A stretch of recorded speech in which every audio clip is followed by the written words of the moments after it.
de Buenos Aires, ¿no? No, En un momento no. se pone y dijo, no, sí, tenés razón.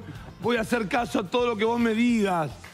No preocupadísimo, pero tomaron nota seguramente en el gobierno. Estamos hablando de qué, del TEDEUM por el 25 de mayo, donde asistió el presidente Javier Milei, todo su gabinete, y Victoria Villarroel. Después ese será un capítulo aparte. ¿Cuándo llegó Victoria Villarroel? ¿Por dónde entró a la catedral? Etcétera, etcétera. Saludos sí, saludos no. Pero vamos a arrancar con García Cuerva. Digo, no se diferencia mucho de los mensajes que habitualmente ensaya la Iglesia Católica Argentina. En este caso, el lugar, la Catedral Metropolitana, la fecha, un 25 de mayo, con el presidente Milei presente.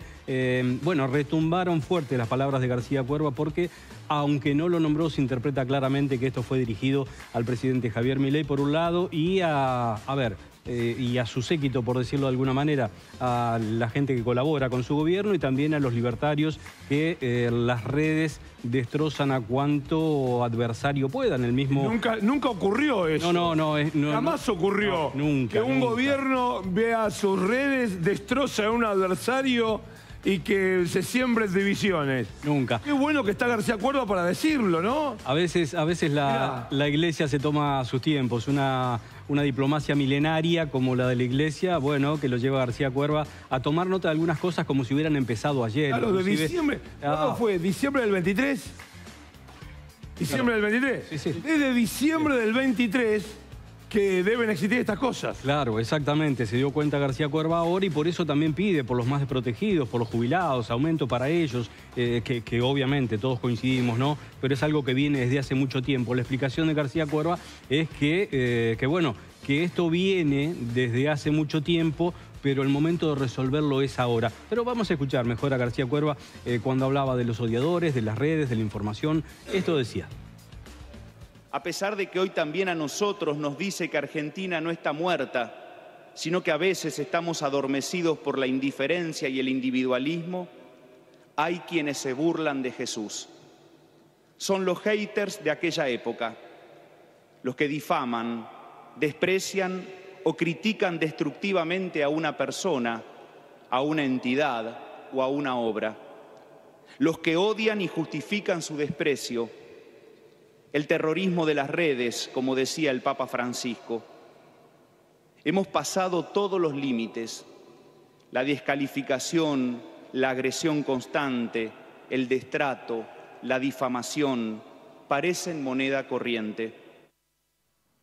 Bueno, seguramente allí García Cuerva, sin decirlo, quería referirse a Milei y también a algunas de sus intervenciones, básicamente en redes, calificando de econochantas a los economistas que no coinciden con su plan, de mandriles, de periodistas ensobrados, el apodo que le pone, hablábamos de Lali Espósito recién, el apodo que le pone a distintas personas, a Lali Espósito, a Melconian, a el dueño de Perfil, etcétera, etcétera. Bueno, estas fueron algunas de las primeras palabras. El discurso fue muy duro en general, pero digo, criticando cosas o advirtiendo de cosas que vienen desde hace mucho, pero mucho tiempo. Agregaba en ese sentido, buscando la concordia, la solidaridad y proponiendo una unión que obviamente no existe en la sociedad argentina desde hace mucho tiempo. También esto agregaba García Cuerva.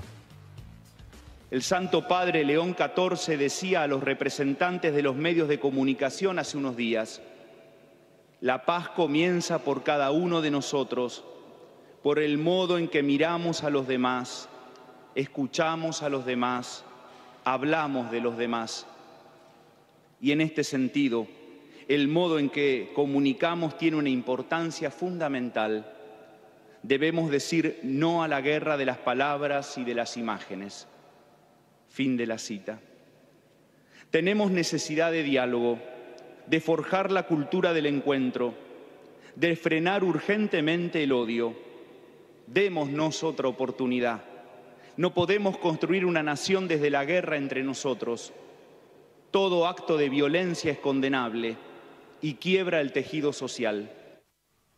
Bueno, una necesidad de diálogo que evidentemente existe en la República Argentina, que ahora es pedido, lógicamente, por García Cuerva en esta fecha en la catedral, pero una necesidad de diálogo que inclusive hasta el Papa Francisco en algún momento obvió, porque algunas de las determinaciones para no venir a la Argentina fueron precisamente, o fue precisamente, la grieta que existe en los argentinos. Hubiera sido interpretan muchos, bueno, una llegada a la Argentina para pedir por la concordia. Insisto, avanzó sobre la economía, pidió por los más desprotegidos, por los indigentes, por los pobres, un mensaje habitual, insisto, a la Iglesia Católica Argentina, pero en un contexto muy, pero muy particular.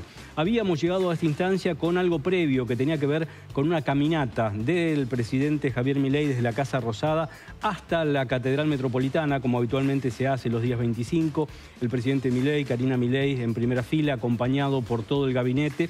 Y si uno mira, dirá, bueno, ahí no está Victoria Villarroel. Desde el gobierno lo que aducían es, bueno, Victoria Villarroel no es parte del Ejecutivo, en parte tienen razón, pero tenía otro trasfondo la cosa, porque Victoria Villarroel llegó antes a la catedral, ingresó por una de las puertas laterales y formó una fila o un pasillo que lo recibió al presidente y a su gabinete. Cuando ingresaba el presidente Javier Milei, esto ocurría con el jefe de gobierno porteño Jorge Macri y con la propia Villarroel. Vamos a ver qué era lo que pasaba. Bueno, ahí está.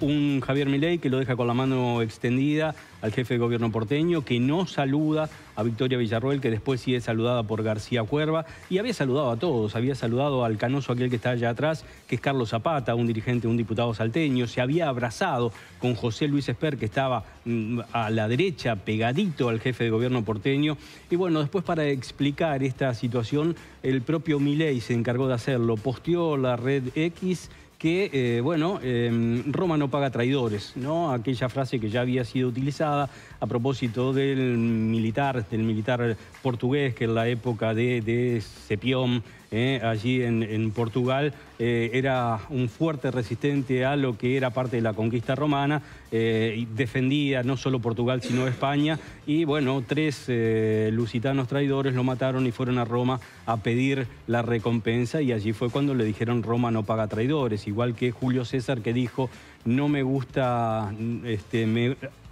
dijo en realidad, amo la traición, pero odio a los traidores. Bueno, así explicó Javier Milei, Roma no paga traidores, si se es bueno con los malos, y esto es con quienes traicionan, mienten, calumnian, injurian y ensucian por una mera ventajita, se termina siendo muy malo con los buenos, fin, saludos para el charlatán chantalán. Fíjate, acá tiene una definición para el catalán, para chantalán, Gutiérrez Rubí y otras basuras varias. Desde la campaña aquí en la ciudad de Buenos Aires, Milei apuntó a Gutiérrez Rubí, un especialista en campañas sucias que había hecho campañas para Cristina Kirchner y para Sergio Massa. Bueno, uno se podría llegar a preguntar, más allá de lo que dicen los kirchneristas, si Gutiérrez Rubí hizo campaña sucia o si la campaña sucia vino del lado del oficialismo, ¿no? Con videos generados con inteligencia artificial, los que se decía que Macri había bajado los penatos y los penatos que decía que renunciaba a la candidatura, que votaran por Adorni. Habrá que ver dónde estuvo, o habría que ver dónde estuvo la campaña sucia, pero Milei lo interpreta así. Bueno, con Villarroel todo mal entonces, esto del no saludo está claro porque la relación está rota desde hace mucho tiempo. Con Jorge Macri esta situación por la elección en la ciudad de Buenos Aires, distinta es la situación con Mauricio Macri, con quien habló el presidente, o por lo menos se whatsappeó, dirían los chicos, en los últimos días, y un Milei que ratificó su afecto por Mauricio Macri. Claro, que ahora viene la elección en provincia de Buenos Aires, la Libertad Avanza necesita el PRO necesita la Libertad Avanza, lo que no se dio en la ciudad de Buenos Aires, que fue un acuerdo, seguramente podría darse en provincia para derrotar al peronismo, que, insisto, ayer dio un puntapié inicial con esto que ha sido casi el lanzamiento de campaña de Cristina Kirchner. Y vamos a ver también al asesor estrella, como dicen, ¿no? Al mago del Kremlin, Santiago Caputo, que tuiteó ahora desde otra cuenta. ¿Por qué? Porque la anterior la cerró después de algunas idas y vueltas. Ahora esta es la cuenta que utiliza: Feliz Día de la Patria, viva la Revolución, larga vida al Imperio Argentino, viva la libertad carajo. Todo marcha de acuerdo a lo previsto, es la sigla con la que cierra desde que asumió este gobierno sus tweets. Ahora es esa la cuenta nueva de Santiago Caputo, y se lo ve en la foto a un Milei con varias con media docena por lo menos de condecoraciones, Fernández y un Santiago Caputo hablando del imperio argentino. ¿Querrá un Milei emperador? Bueno, era la cuenta que tenía antes, justamente, Milei emperador. Un Milei emperador y un Milei eterno, como en algunas otras épocas escuchamos también a Victoria Donda decir o pedir para Cristina Kirchner. Una Cristina eterna para gobernar los destinos de la Argentina por siempre. Bueno, el que si ves las barbas de tu vecino quemar, pon las tuyas a remojar, ¿no? En tren de recordar...